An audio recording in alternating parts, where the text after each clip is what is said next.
ఆంజనేయం ప్రభాదివ్యకాయం ప్రకీర్తిప్రదాయం భజే బాలగాత్రం భజేహం పవిత్రం.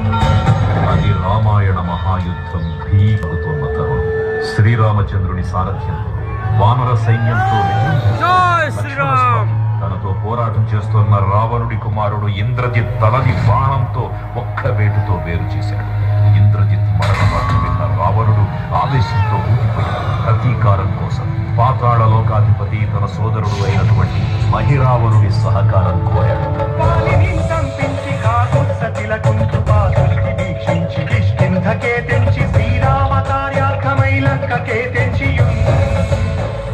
ఆ జీవి మకరధ్వజుడు అనే తన పుత్రుడై మహాసముద్రాన్ని దాటుతుండగా నీటిలో పడ్డన స్వేదబిందు ఒక మొసలి గ్రహించడం వల్ల జన్మించాడని తెలుసుకొని ఆశ్చర్యపోతాడు హనుమంతుల వారు.